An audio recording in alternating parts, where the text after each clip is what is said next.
Nobody in their right mind actually knows what this is.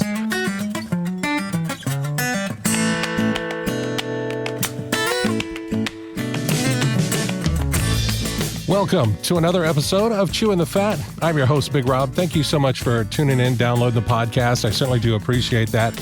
And to the folks that have bought me a coffee at chewingthefatbr.com, thank you so much for your financial support of the podcast. It helps us continue to tell these beautiful, messy, human stories.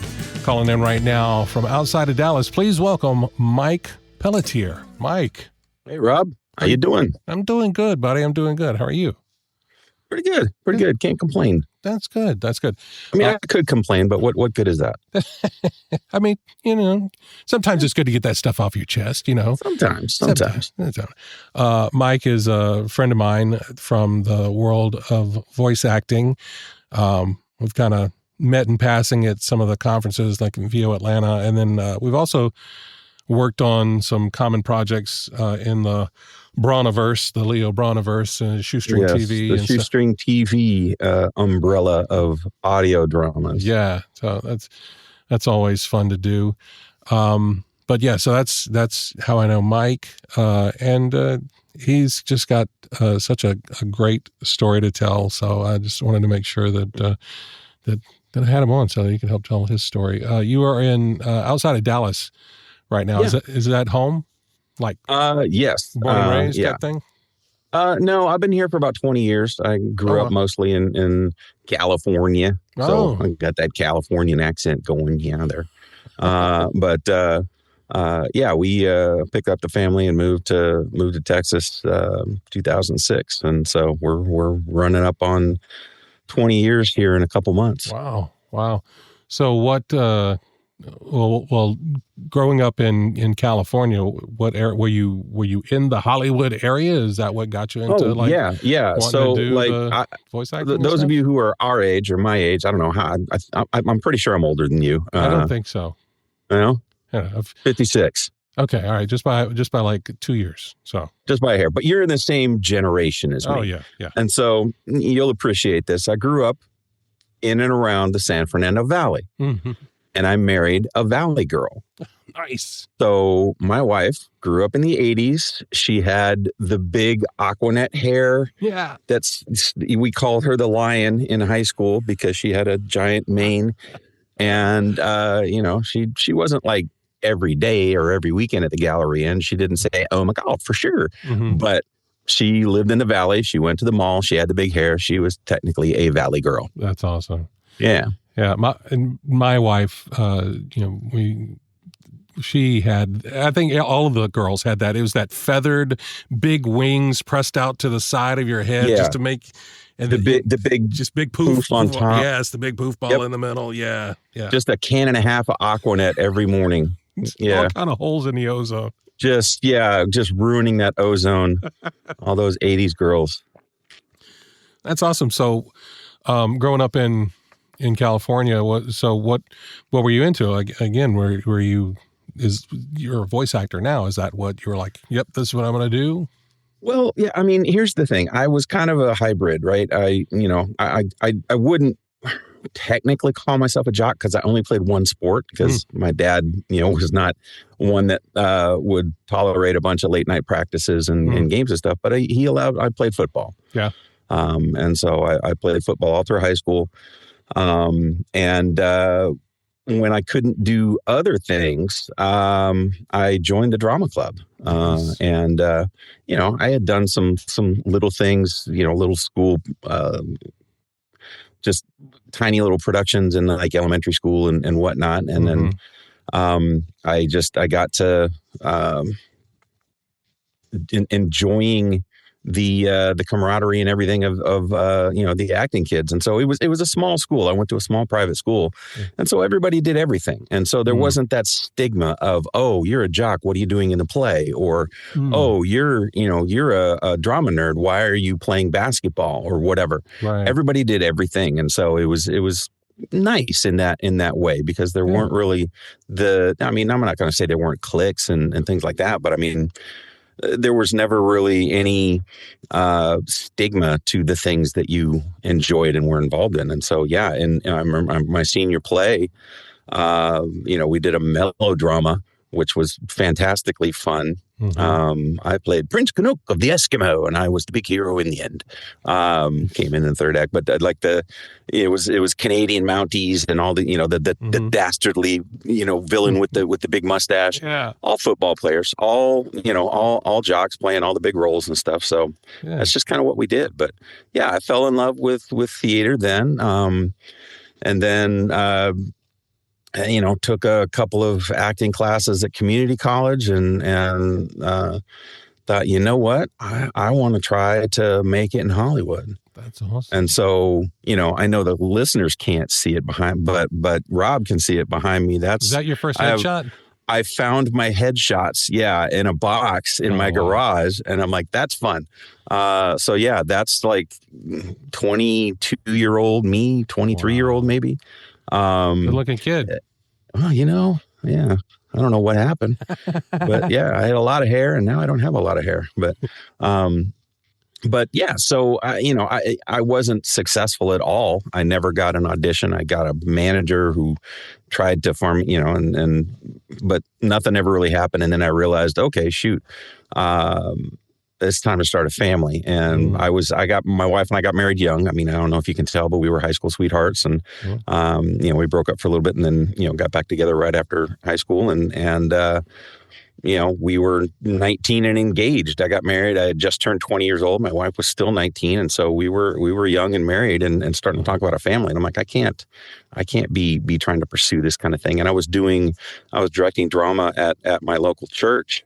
And that was a lot of fun, but it was also a lot of commitment. And I decided, you know what, maybe this is where God wants me, is to do drama ministry, to like be a full-time, drama pastor, if there's such a thing. Yeah. And so I got accepted at Cal State Northridge into the theater program. And I thought, all right, this is what I'm doing. I'm going to get my 4-year degree and I'm going to get it in theater. But then that's when we started talking about having a family. And I was realizing, okay, I work 8 to 5 and I would be going to night school and I would be involved in productions afterwards. I'm like, I'm a married guy. That would be tough for a single guy to do. Yeah. And not only am I a married guy, I'm a married guy who's thinking about starting a family. So I ended up not pursuing. And so, yeah, over the course of time, I mean, I was able to do some fun things with church drama. I did Alice in Wonderland in a park one time, and I was able to do some things, but then life happened, and then again, eventually we moved the family to Texas when the kids were all little, and I've got 4 wonderful children who are all grown adults and productive members of society and all that, and very proud of them, I got to the point where I was an empty nester, and I thought I was actually in my 40s. I was pulled into the world of Dungeons and Dragons. Oh wow, yeah. And shortly after that, I ended up becoming a dungeon master because it was like, all right, if we want to play, someone's got to do this, and I'm like, I'll figure it out. And so I became the DM with all the voices. Awesome. One of my favorite things was taking a campaign and figuring, okay, what does this half elf sound like? What does this, orc bartender sound like? What is the, and so, I was doing all the voices. And so, a friend of mine who played with me, she was like, you should pursue this. Yeah. And so, she actually had a coach that she had talked to about possibly doing it. And she put me in touch with him. Happened to be David Rosenthal with Global Voice Acting Academy. Yeah. Had a consult, said, all right, give me a no BS assessment. Yeah. Do I have, I don't want to pursue this. I don't want to throw money at it if it's not going to be something that I have a chance of being good at. Yeah, for sure. And he said, no, you've got, you need a lot of work, but you've got, a lot of it is acting. It's not your voice, and it's not the voices you can do. It's can you act? Yeah. And that's one thing that I pride myself on, is being able to act okay, being able to pick apart a screen and figure out how it goes and what the best way to create a character in that particular scene or in that particular script is. Yeah, I love that. So yeah, that was I was 2020, early 2024. Wow. I think it was. Okay. And so I won't say I've had a lot of success yet, but I'm having a really good time. And the thing is, and I tell people, it's like I don't do as much of the direct marketing and all the stuff that you're supposed to do because I just hate it. I just hate it. But I have the 8 to 5 job, and it has an on-call component. So every 5 weeks, in fact, I'm going on call starting tomorrow, where I'm going to be it's going to be very hard for me to record anything, because I'm going to be paying attention to my work phone and everything. So all that to say, I have a good job. It's paying the bills. I'm not doing voiceover for the money, not yet. I'm doing it for the experience. I'm doing it for the fun of it and hoping to build a side career. It's a slow build because I don't have as much time to put into it as some people do. But I'm okay with that. I'm okay with that. I'm okay with the slow build. I'm hoping that by the time I get to where I'm about to retire, I've got a good, steady, small bit of income coming from this. I'm not looking to, the dream is to get that gig on the Disney show, right? Right. Yeah. And become the next big thing. But, is that going to happen? I don't know. But I would love it if I could be making somewhere in the low, 5 figures to supplement that retirement income and give me something to do during the day. I can actually audition during the day instead of at night, which is what I tend to do now. So yeah, that's my goals with voiceover is have fun doing it and find some good projects that I believe in and maybe get paid for. That'd be cool. Yeah. And see if I can build a portfolio. Yeah, that's awesome. That's awesome. What do you do for the 8 to 5? Can you say, I don't want you to have to hunt me down and kill me if it's something top secret or anything. I'll tell you what it is. And then you and all your listeners will go, Okay. I'm in business continuity. Okay. So I work for a financial institution, a large financial institution. And I have nothing to do with finances. I have nothing to do with money. I could not tell you how a loan is processed or anything like that. But I watch for disasters. I watch hurricanes. I watch tornadoes. I watch, wildfires and building issues that, water main breaks. We don't have water to the building. People can't work in the building. What happens? And so my team does communication and outreach and make sure that the businesses are doing what they need to do to ensure. Because think about it this way, right? You're a customer for a bank, all right? Something happens in the credit card processing plant, the credit card processing group in a certain building. They can't do the credit card processing in that building.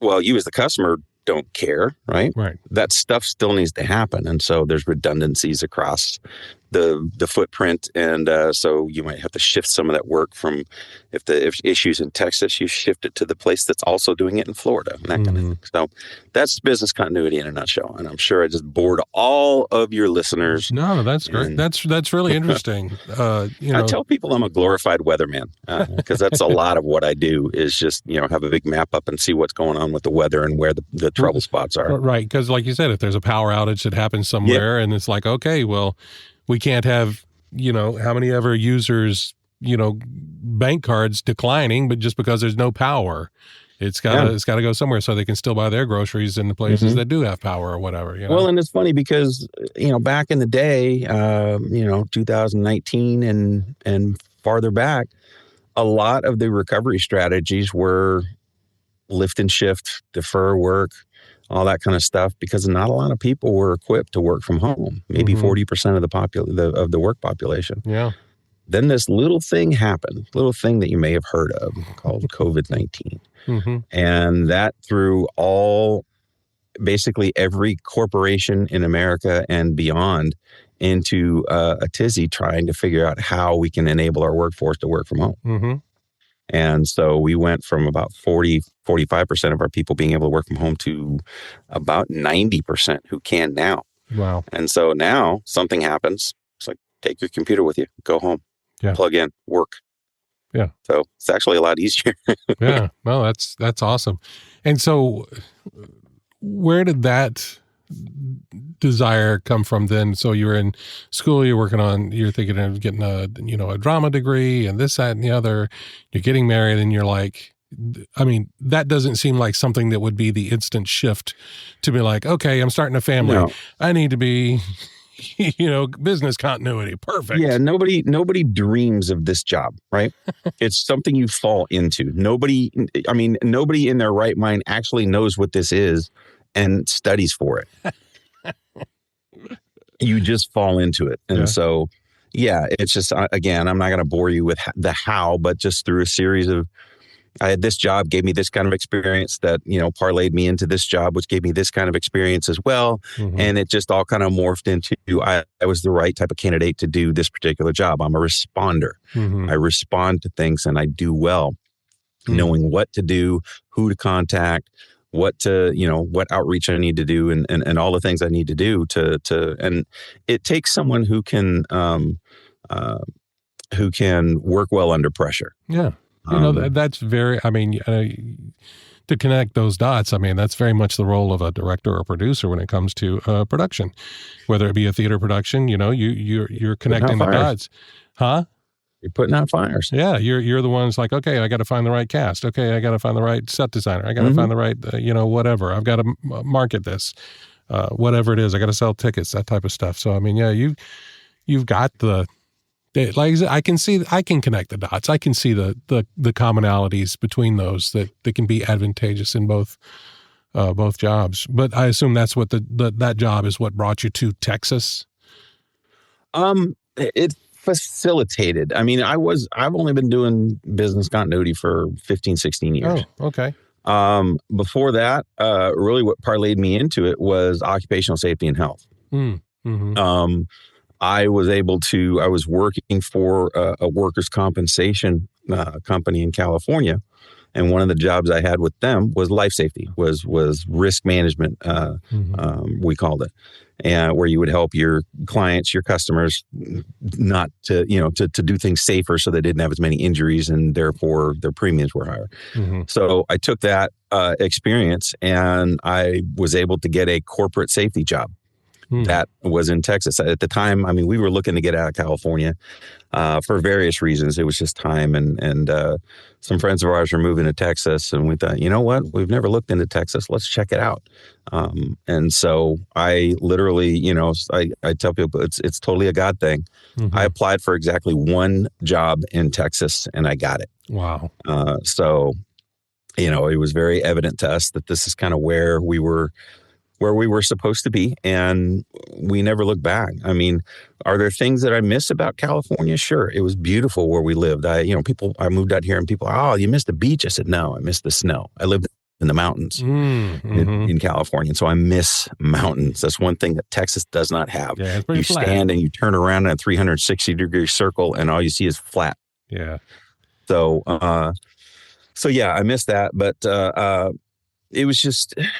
It was time for a change, and it turned out to be a perfect opportunity for my family. Right, I had this little tiny house. It was about 1,140 square feet, and I had 4 little kids. Again, we were living in the mountains. It was beautiful. I was on the valley floor of this mountain community, and had a little 1/3 of an acre plot, and it did us just fine. But I joked that people would drive down the street and you would see the walls of my house just going, just expanding and contracting because there were so many people in that house. Right.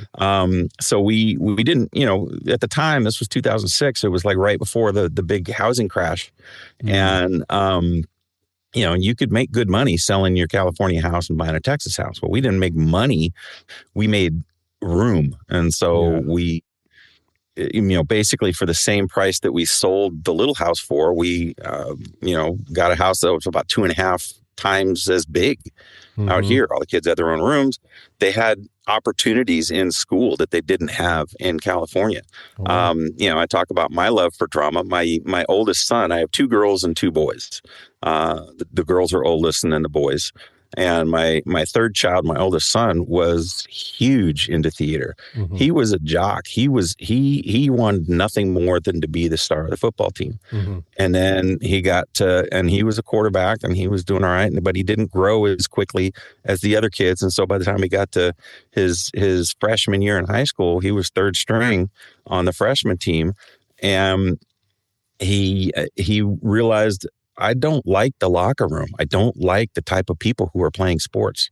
They're mean, they're cruel, and this may not be everybody's experience. It definitely wasn't my experience. I loved it. And I didn't have that kind of element in the small school that I grew up in, but he was going to a school of 650 kids in his class, and, over 2,000 in the school.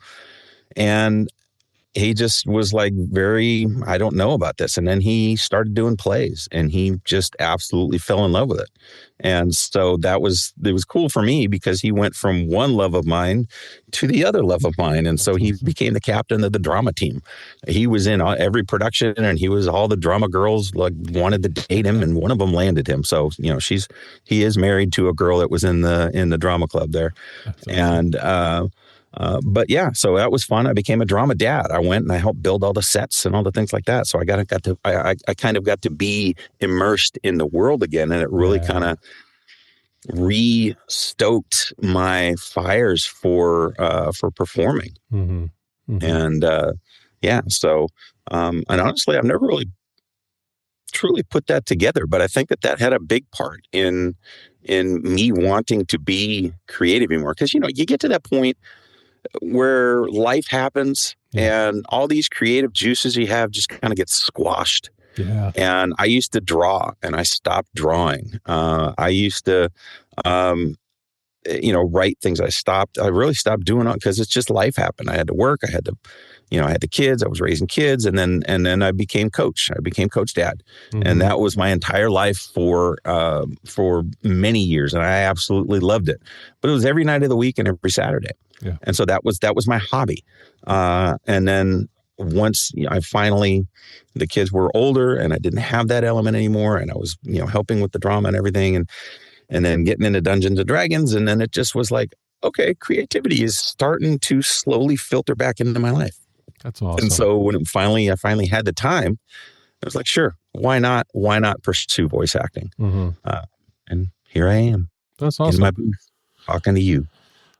So let's talk a bit about, just because I'm a nerd, your foray into Dungeons and Dragons. Yeah. So you had played that already, I assume, growing up, or no? So you got into it late. So you got into it as a player late too. Some like the RPGs that I did in high school were more like espionage. I had a James Bond RPG and another one called Top Secret, but really didn't do any others. And that was like that ended, probably stopped playing those in like 10th grade. And then just didn't.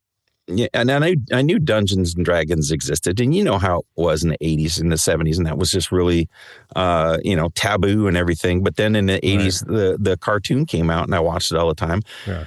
My friend Katie Lee was in that cartoon, and I loved finding that out when I got to meet her and got to know her. It's like I used to watch you in Dungeons and Dragons and in Muppet Babies and all that stuff. But anyway, that's another story. So yeah, I knew it existed. I was never one of those that was like, everyone who plays it's a big nerd, and it just wasn't part of anything I did. And then, funny enough, as taboo as it was in and as much as the craze of devil worship and all of that, in the 70s and the early 80s and everything, if you remember that Tom Hanks TV movie, Mazes and Monsters or whatever, was based on Dungeons and Dragons. It was all that crazy hype over how evil it was. The person who introduced me to Dungeons and Dragons was the youth pastor at my church. Wow. Because by then it was 5e, a little tamer. I mean, obviously there are elements of things in there, but you're able to kind of separate the two, and like, this is high fantasy, and there's nothing, you don't have to go the demonic route. You can play it for fun and play it for the love of creating characters and all of that. And so, yeah. I got into it, and then I pulled at the time, my young sons were like, "Oh, Dad's playing Dungeons and Dragons. Well, can I play?" Well, yeah, sure. And so they were in. My two sons were in a lot of the groups that I was in. As I was, that I ran and that I was part of and everything. Mm-hmm. And so now, it's hard as an adult playing with other adults to actually get together and play. Yeah. So, the groups that I've been part of, we've finished a couple of campaigns, a few campaigns, I think, but it's taken a couple of years for each one. And so now it's like my son is running Curse of Strahd, and I'm part of that group. We've met, I think, 3 times in 8 months because life. Right. But yeah, I love it. I love just creating characters and having fun with them. Do you have what does my character sound like, and what's his personality, and how does that fit with the class and the race and everything that you are? And yeah, it's just a load of fun to improv with a bunch of other people. Yeah, I was going to say, do you have a favorite character you've created? My favorite character, which everyone else hates, but I don't care, was the very first character I created. Uh-huh. And that was Stankfort Mary Pants. He was a rogue gnome who was very mischievous. I love that. And because he was so mischievous, nobody liked him. The one time there was one of our characters that died, and him being a rogue, he might have stolen a magical necklace off the corpse's neck before we buried him, and no one rolled perception high enough to know that I did it. But all the players knew. Their characters didn't, though, so the players hated me. That's hilarious. Yeah. I love that. Yeah, because I think we were talking not too long ago that one of my favorite things that my eldest son, Jacob, who now lives in England, one of the things we did before he left to move to England permanently and get married, and we did a one-shot together as like one of our last, kind of vacation things before he decided to take off. And that was such a cool thing to be able to, like you said, to be able to share that with your kids, with your family. Yeah. We all, got around and played and, made the voices and the characters. And, it's so fun to be collectively creative, which I think that's what like the voice acting community, especially in audio dramas and things, where you can get together with the rest of the cast and do the table reads or do like common recordings and stuff like that. It's so much fun. For sure. I'm actually writing a new audio drama for Shoestring TV. Breaking news. It's not really out there yet, and it's still under works, but we're definitely working on it. And one of the things that I envision with it is a smaller cast, and trying as much as possible, knowing that it's not entirely possible all the time, but the way that I write the dialogue, it's very snappy, and it would work so much better if we're all in the same room acting it out with each other. The reactions and the playing off of one another would be much more natural. Yeah. And again, I mean, that's what I love about D&D is that you do play off of each other. And as long as you're yes-anding, and as long as you're, there's no one antagonistic in the group, then, you usually have just a truckload of fun playing around. Some of the best moments are when someone does something so off the wall stupid and everyone's laughing. I had one group that was literally one of the things that I did DMing is that we would do things. I would take notes, and one of the notes I would take were great quotes from the previous session. And then when we started out the next session, I would read off the quotes, and everyone would be like, "Oh, that's right. That's when Christian fell on his face," and so it was just, it's all about getting together and have fun. And you can be serious about it and have fun, but you can also be stupid about it and have fun. Yeah. And so just, you got to know who you're in the group with and know what makes everybody tick. And if you're in a group with a bunch of people that are like, yes, we're playing D&D, and yes, we're serious about the characters, we are, but shoot, we're going to do things just for the fun of it. That makes it even more enjoyable. I love that. I love that. It like you said, it is. It's just that, it's that common goal, It's the collective, here are the rules, but we're going to have as much fun around them as we possibly can. Yeah. Well, and my thing to everybody too was like, I would tell my players, look, I play D&D like Captain Barbossa. The rules are merely guidelines. Right. They're there and they help move things along. But I mean, if something happens, I kind of took that critical role mentality that Matt Mercer would have. It's like, can I do this and this and this? You can surely try. Mm-hmm. Let's find out. Yeah. And they describe what they're doing.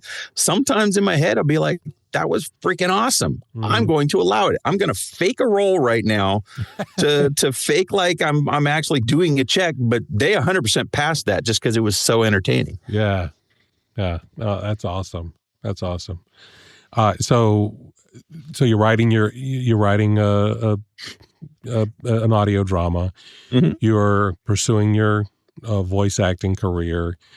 Is there, and like you said, you want this to be something that you can do in your retirement, things like that. But is there like your voiceover bucket list, that you're wanting to kind of hit? I mean, like you said earlier, I believe everybody would like every voice actor, whether they say it out loud or not. There's something inside of us that wants us to be the creator of a character that is now a Disney character and lives forever, or whatever. Yeah. You know what I mean? I mean, that's the ultimate goal, right? I mean, that's what from day one, my goal is, like I said, I have grandkids, and my ultimate bucket list and the penultimate moment of my career would be if I could sit and watch a cartoon with my grandkids and just have them realize that's Pa. Mm-hmm. Or have me say, who that little bear, that grumpy bear is? That's Pa. Mm-hmm. And no, it's not. Yes, it is. I mean, that would be the ultimate thing. The chances of that happening, are not great.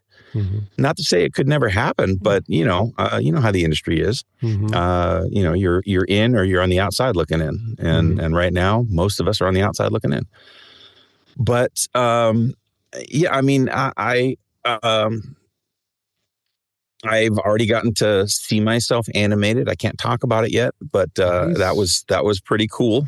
So that was kind of a checklist moment. And I hope to see and hear more of that because, I haven't done a lot in the commercial world. Mm-hmm. So animation is, animation video game is kind of the dream, the goal. That's where I'd like to make my mark. I know that, advertising pays more, so I wouldn't mind getting those commercial gigs, but so far I haven't really been the voice that people are looking for. But I can, I can create a good character and I can act my ass off. So that's awesome. Yeah. I love that. So you've got all this going on. You've got your family. So what's bringing you joy right now? True joy. Well, true joy, you just hit it on the head. It's family. I love that. Like I said, I've got 4 adult children, ages 24 to 30. And we're all close. Mm-hmm. I mean, my 3 oldest, we had, it's funny because we tried for 15 months with 1 miscarriage in there before we were successful and had our first, conceived our first child. That was painful. That was, every month was got harder and harder. And then we finally, we had her, and then God opened the floodgates up and we couldn't stop having kids. And so we ended up having 3 kids in 28 months. And so my 3 oldest are boom, boom, boom, one right after the other. And then we put the brakes on. I was done at 3. My wife negotiated with me for a few years. We had a 4th. So the older 3 were, my youngest was one of those, younger brother types that he was just kind of behind them and annoying to them and everything. But now that they're adults, they've grown up. And even by the time my youngest got to high school, I mean, things really evened out and everything. And now they're just, all 4 of them are just as close as brothers and sisters can be. And, the parties at mom and dad's house, and this is the place to be. And I love that. I've joked with my wife about, it's at some point we're going to need to downsize because this is too much house. And she said, until one of the kids starts hosting holidays, we are not downsizing. So we will live in this gigantic house and pay way too much for utilities and everything, because this is where the family gathers several times a year. So that's what brings me joy above anything else is my faith in God, my church family, and my family. That's where my heart is. That's where my joy is.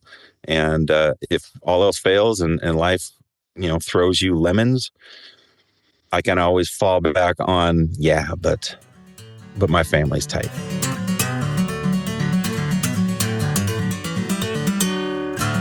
All right, Mike, this is the second segment of the show. This is where we'll dive a little deeper into your mental health journey. I definitely believe the more we can tell our stories, the easier it is for us all to realize we are not alone. So for you, how do you keep the darkness at bay?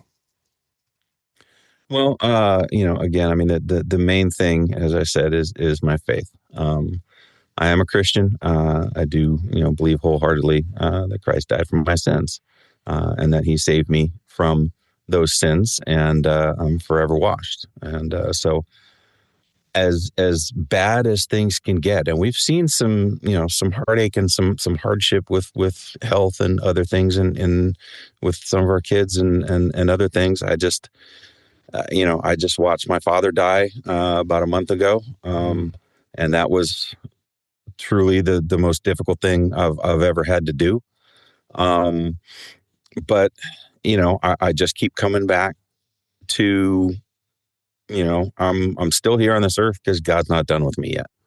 Yeah. When he is, he'll take me. But no matter what the world can throw at me, it pales in comparison to what really, really matters. Yeah. Yeah. Mike, you have a form of Tourette's. Obviously, folks can't see you, so you have the tics and facial tics and things like that.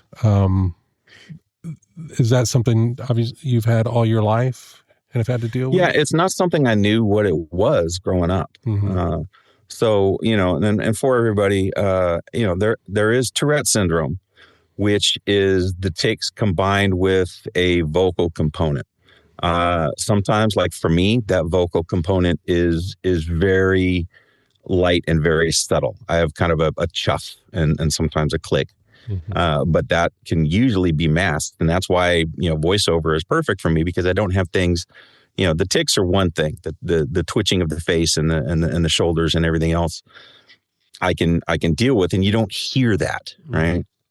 And so I can get away with it. Now, again, I host a podcast as well, and our podcast we post on YouTube. And so I am very aware that I am twitching and ticking the entire time through that podcast. And so occasionally I'll bring it up. I mean, anybody who's been listening for any period of time has heard me talk about it. And me talking about it helps me.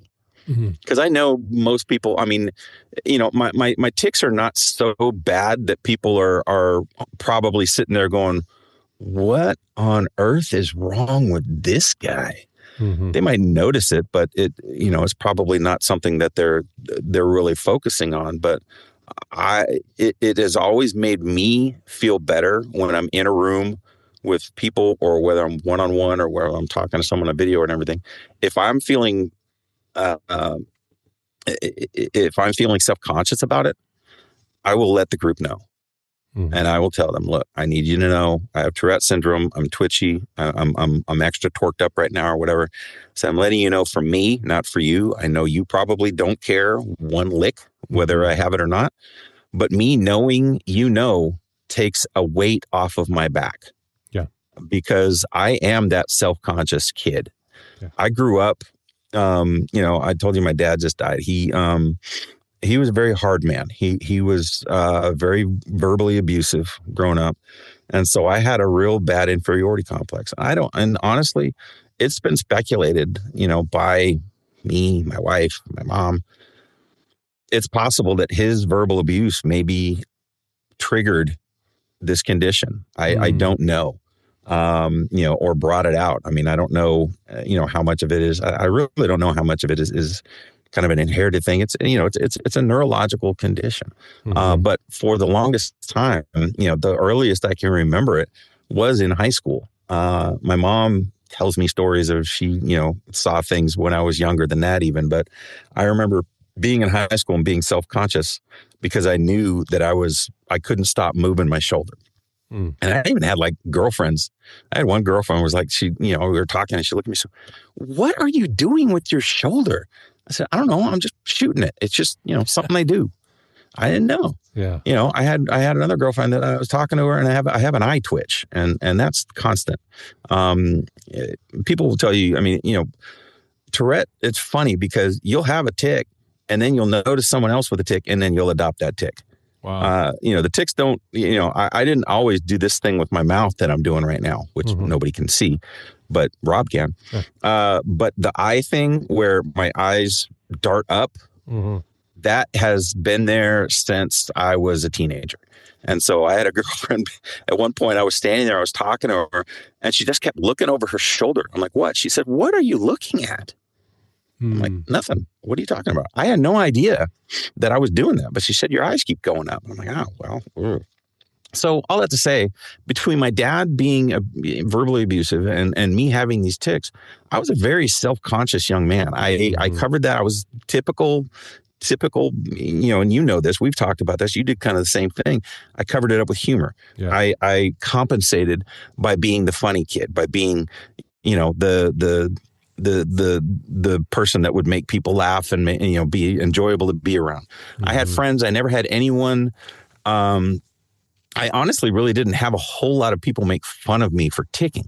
I was kind of one of those middle ground kids. I was friend with the popular kids. I was friends with the kids that weren't so popular.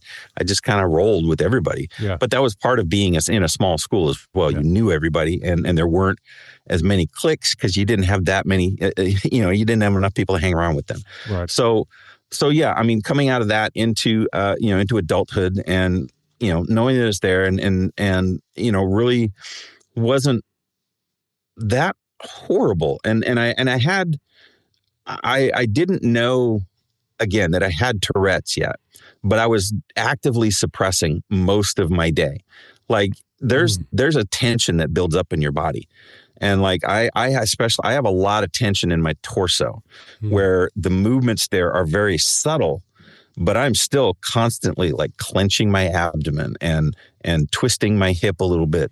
And these subtle things where I could suppress the facial stuff for the most part. I could suppress the shoulder tics would get really bad, and I would consciously make sure I wasn't doing that. But the tension would build up, and I'd have to just subtly shift to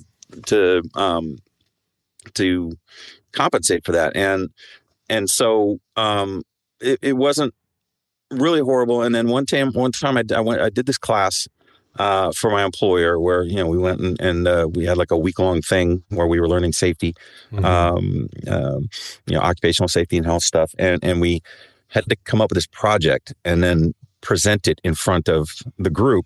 And then, each group had somebody who was voted to be the best. And then they came and presented it in front of like the entirety of the loss control group would have a banquet, all these things. But so I remember doing that, and they filmed it, and I was able to watch it afterwards.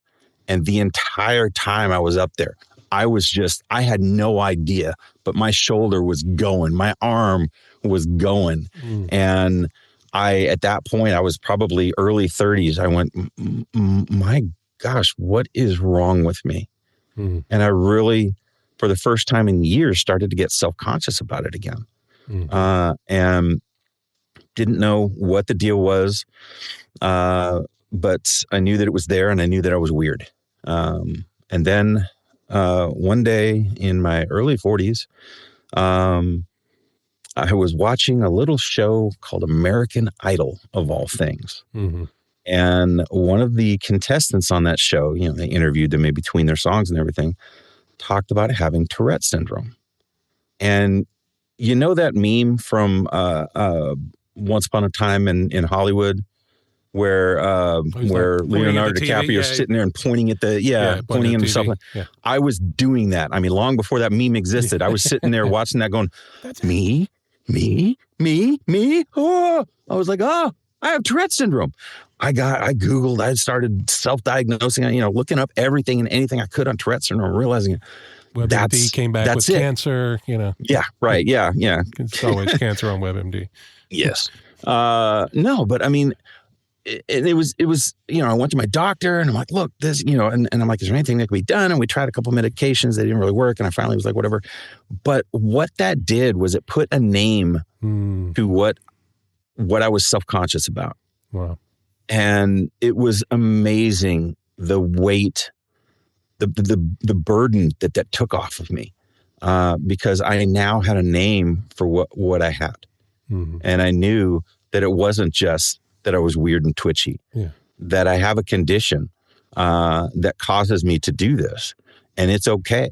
And then, so since then, I mean, for the last 15 years almost, that's where I've been, where, like I said, I mean, I get in a room, if I feel a little self-conscious about it, I'll let people know. And then I feel fine. And then I twitch all I want and I don't care, and thankfully, again, I mean, it's not, a lot of people associate Tourette syndrome with the swearing kind, right? That's what kind of is prominent. And that's coprolalia.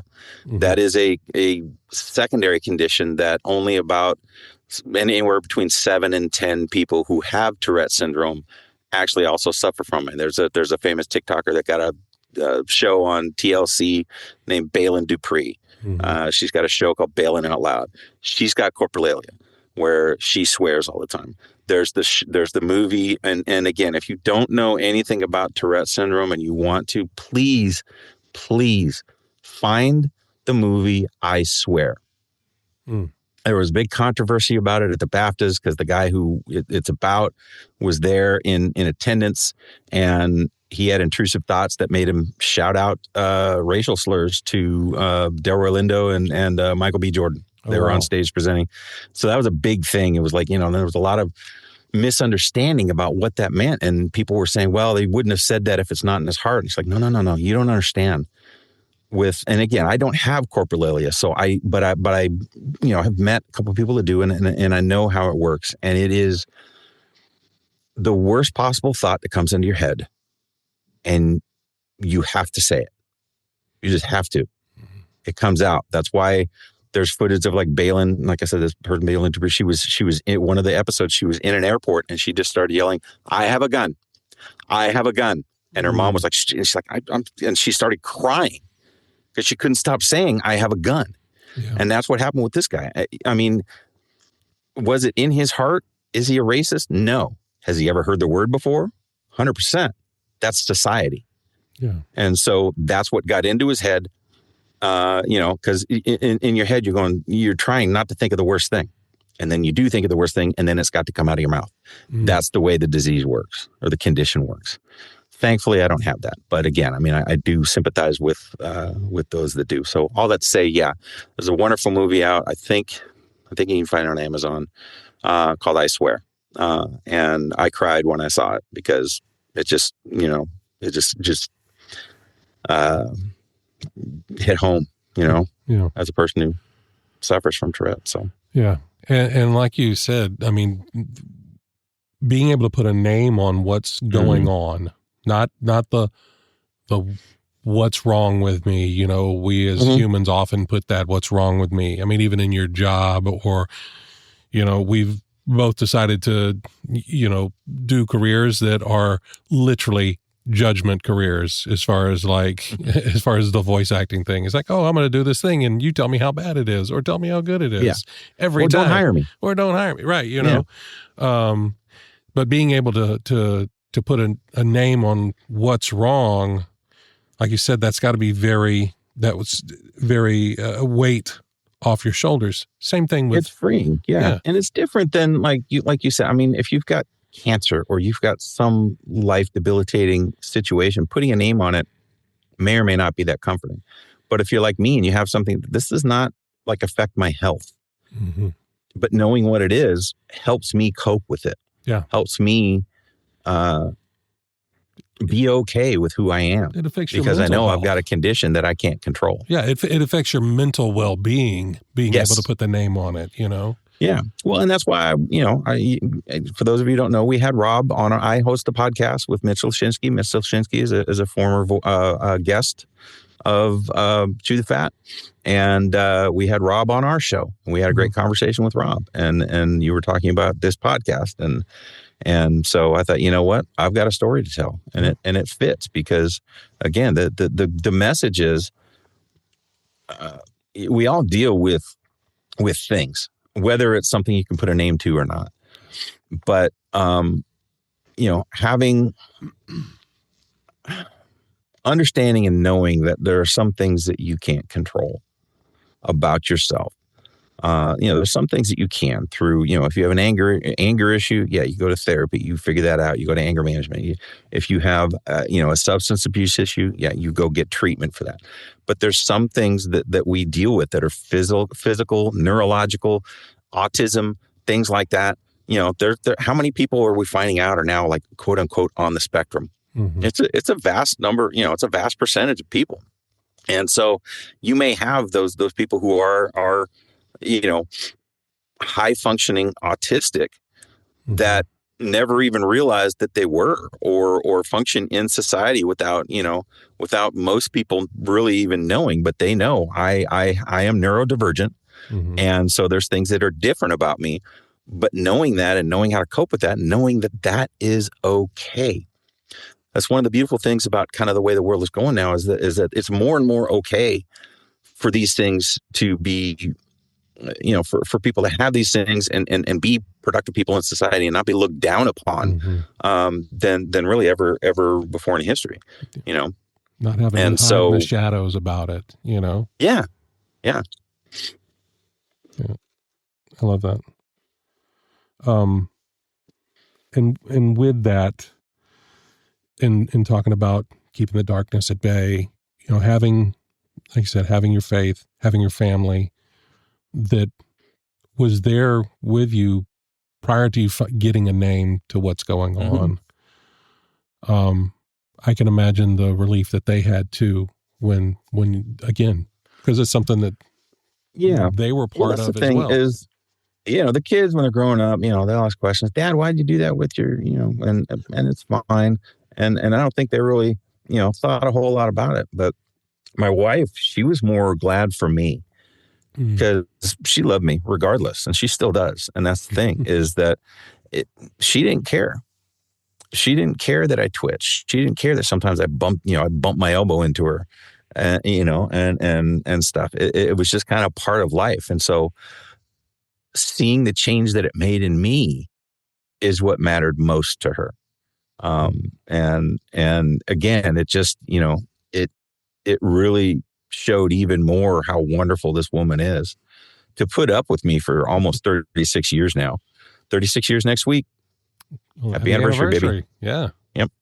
By the time this airs, it'll be well past my anniversary, but So, did it affect my family? The only way it really affected my family is that Dad was, that I was not as self-conscious and I was good with who I was, and that, hopefully maybe rubbed off on them a little bit. So my oldest son, the one in theater, he's got a neurological condition that manifested itself when he was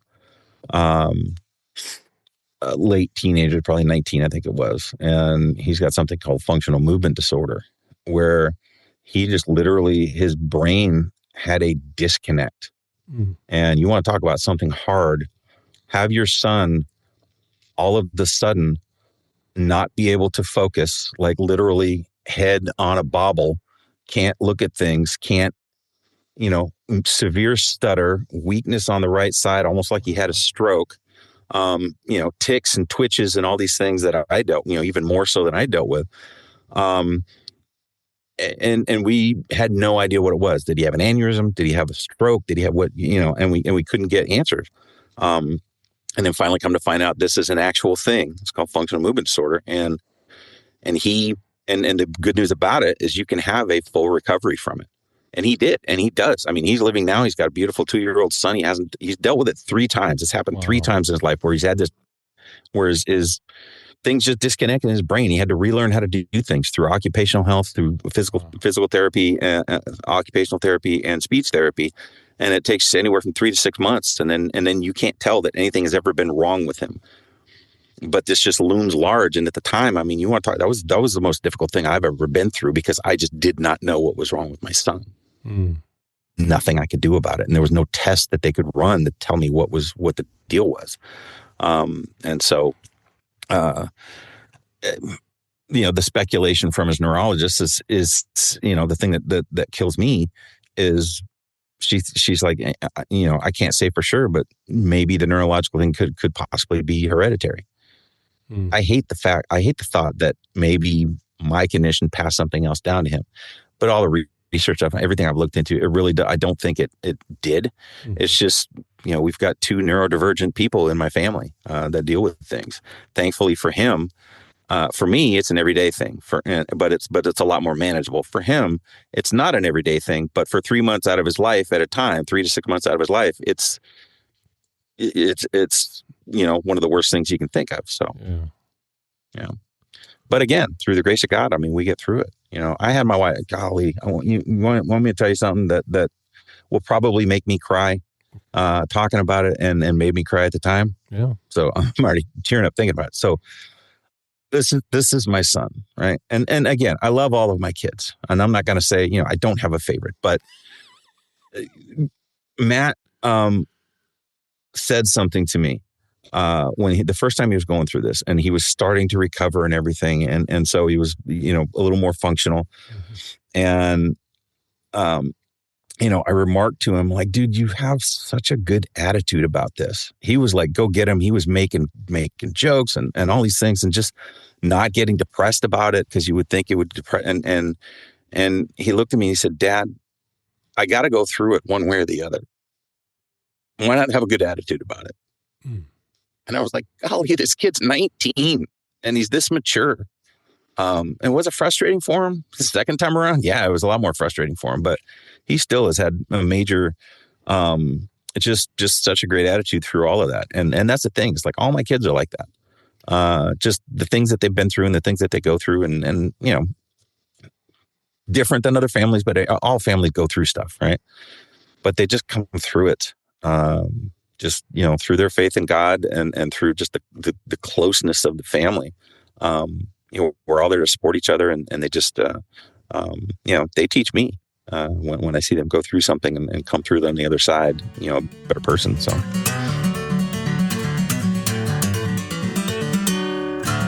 All right, Mike, it's time now for the third segment of the show. It is time now for the Fast Five. The Fast Five. It's time now for the Fast Five.